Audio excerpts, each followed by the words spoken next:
D-Hop. It's the D-Hop talking shop. Yo. Yeah. We talking with D-Hop. Yeah. Tell me which team you got. Yeah. On the D-Hop talking shop. Yeah, it's your boy D-Hop. D-Hop talking shop. Oh, yeah, man. Yeah. We talking with D-Hop. Yeah. Yeah. Tell me which team you got. Yes, sir. Yeah. On the D-Hop talking shop. Welcome to the D-Hop Talking Shop.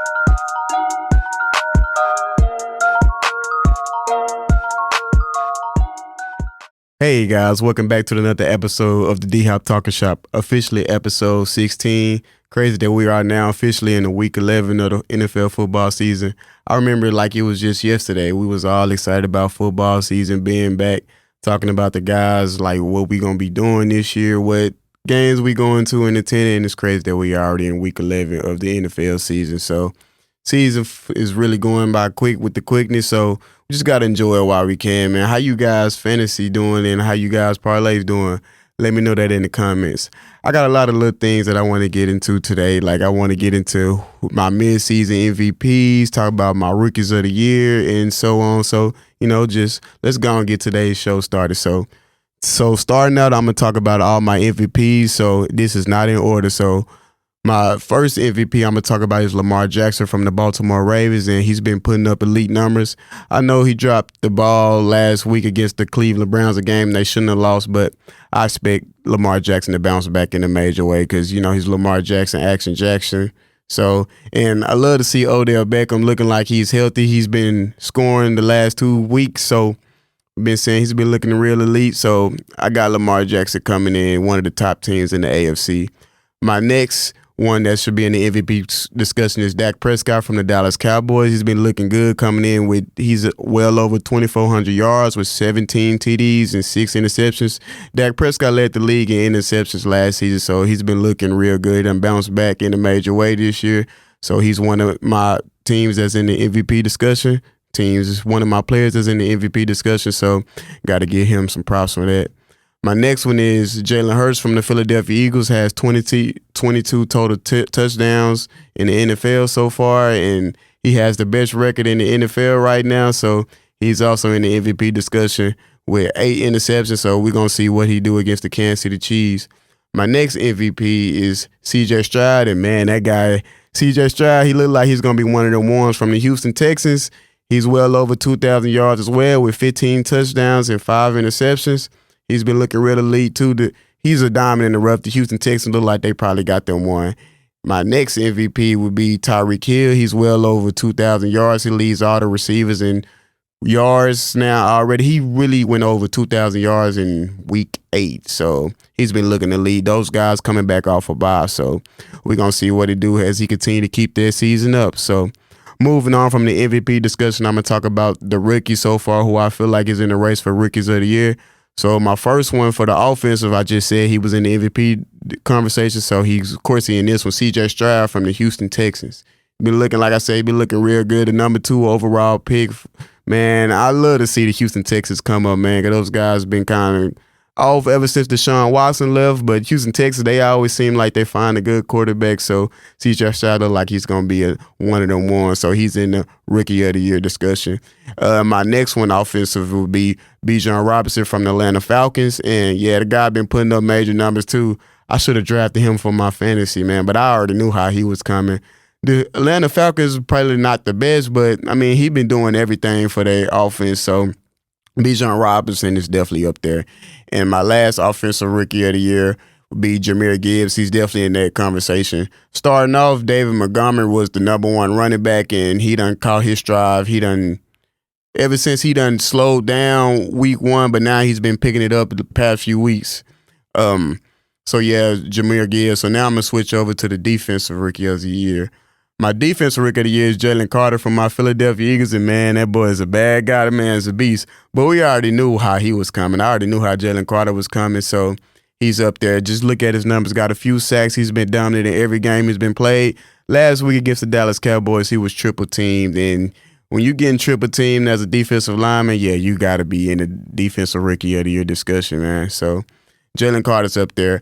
Another defensive rookie of the year that's in the conversation would be Devin Weatherspoon from the Seattle Seahawks. He's been locked down. I've been checking out on all them games, and man, that guy's been dominant too.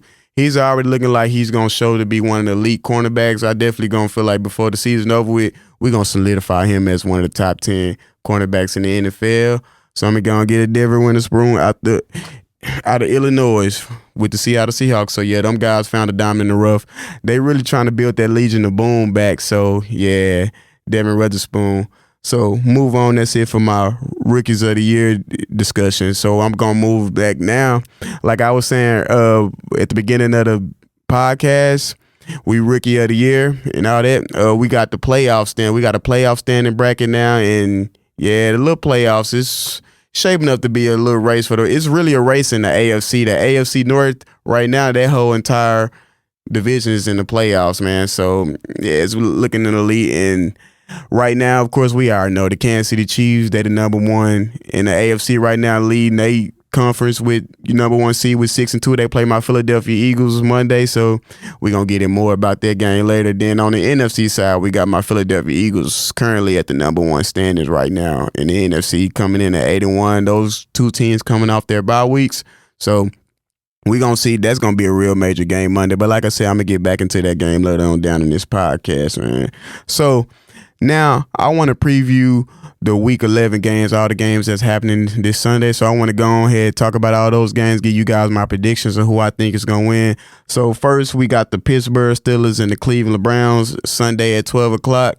See, Deshaun Watson's out for the season. I normally would have picked them. They still got that dynamic defense. If Deshaun Watson would have never got hurt, I probably would have went with Cleveland. But I'm going to go with the Pittsburgh Steelers. The Pittsburgh Steelers is quietly, those guys are 6-3 now, and I'm actually surprised about that because the way those guys been playing, you wouldn't think they would be 6-3 right now. But hey, they are, man. They defense is Joey Porter Jr. He's been showing out, man. He's another diamond in the rough cornerback that should be in the Rookie of the Year conversation. So he's been locking down cornerback. So I'm gonna get Pittsburgh in that game. My next game would be the Miami Dolphins versus the Oakland Raiders. LA Raiders. I'm going to go with the Miami Dolphins. Miami Dolphins is fresh off their bye. I feel like Tyreek Hill, we're going to light them up because they guys been dominant with their combination with their receiving combination duo. So those guys been really looking real good. So I'm going to go with the Miami Dolphins. My next game would be the Detroit Lions versus the Chicago Bears. And they Chicago Bears, go ahead and help the Philadelphia Eagles out. I need the Detroit Lions to lose. I'm going to go with the Detroit Lions in that game. So Bears got all kind of problems. I really feel like they just probably going to tank their season to try to get, because they really fighting to get the number one seed. So the number one draft pick. So I'm going to go with the Detroit Lions. My next one would be the Jaguars and the Tennessee Titans. And I'm going to go with the Jacksonville Jaguars. Those guys looked kind of crazy last week against the 49ers, but I expect the Jaguars to win that game, bounce back, and Trevor Lawrence to do his thing in that game. My next one would be Chicago Bears, the LA Chargers versus the Green Bay Packers. I'm kind of split on that game, but I'm going to go with the LA Chargers. I really feel like the Chargers will win that game too. Jordan Love's been looking okay so far. He's been looking okay. He's been looking kind of decent, man. But, I really know the Green Bay Packers. I know they kind of want to see more out of him, so go and give me the Chargers in that game.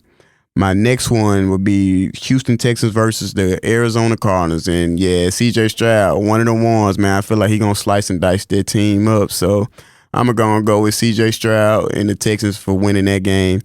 Next game would be the Dallas Cowboys versus the Carolina Panthers. And I ain't got to say too much about this, but, yeah, it's going to be Dallas because you know how Dallas be when they play those kind of teams. I don't want to throw no shade, but I'm just saying, though. But, yeah, Dallas Cowboys, I feel like they're going to dominate the Carolina Panthers. I know they will. Next game, we got a divisional game. We got the New York Giants versus the Washington Commanders. And I'm going to go with the Commanders on that game, man. I really feel like the Giants is another team that's probably finna try to tank for the number one draft pick. They really need to go get them a quarterback. Daniel Jones out for the season. So go ahead, give me the Commanders in that game. Those guys always play division games tough. They play my Philadelphia Eagles tough, so give me the Commanders. Next game, I'm going to go with the San Francisco 49ers and the Buccaneers. So give me the 49ers in that game. I expect them to dominate that game. So the 49ers look like they trying to hit their stride coming off their bye week. So go on, give me the 49ers in that game. And next week game we got is the Bills and the Jets. And really kind of wishy-washy tone in that game, man.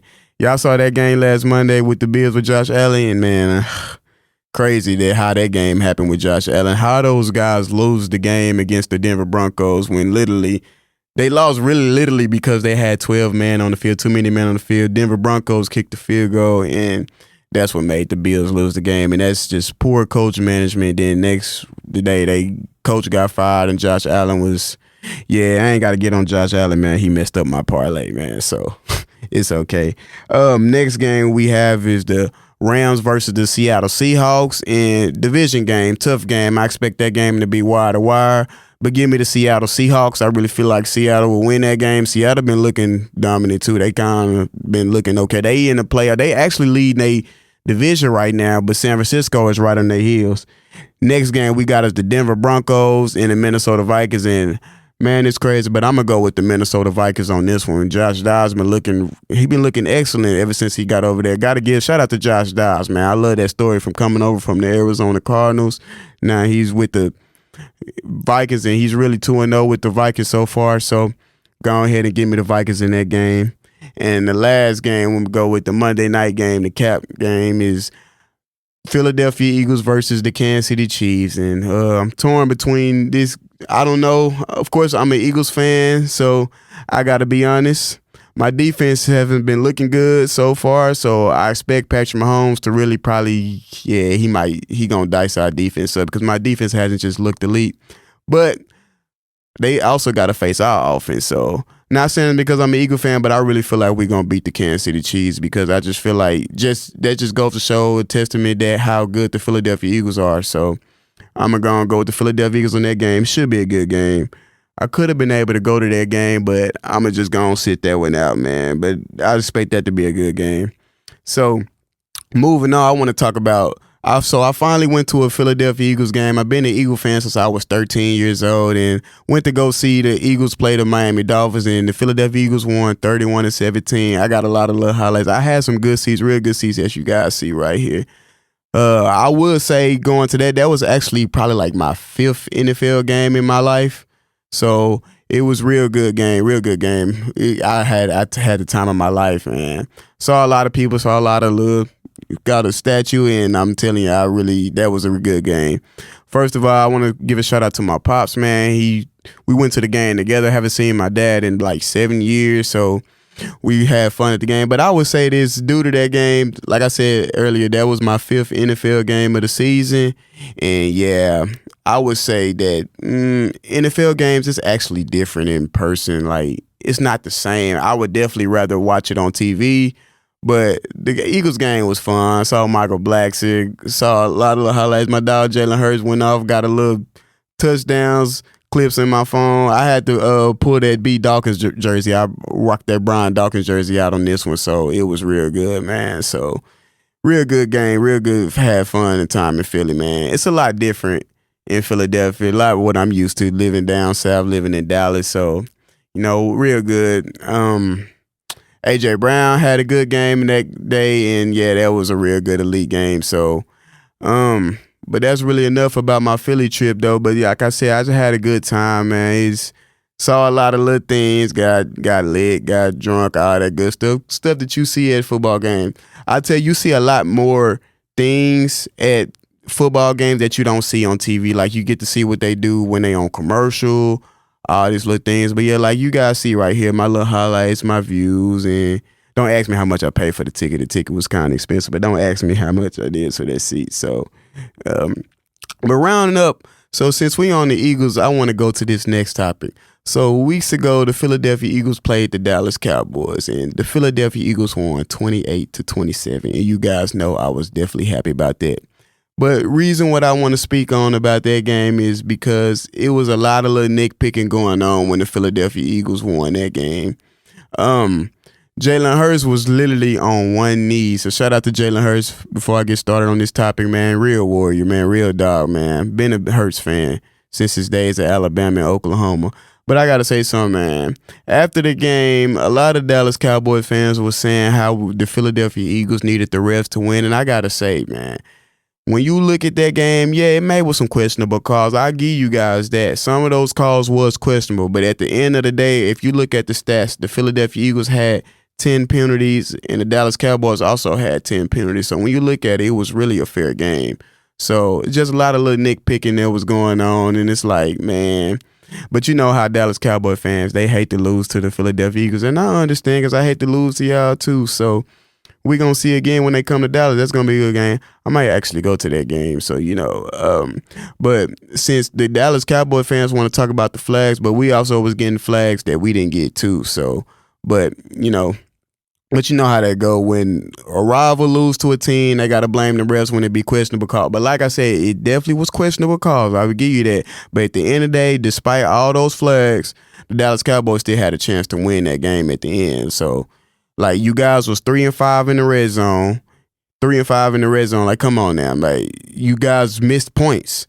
Dak Prescott stepped out of bounds before he went in. He was supposed to obviously go into the end zone. So, and he stepped out of bounds before he could because he could have, but Brandon Graham chased him down.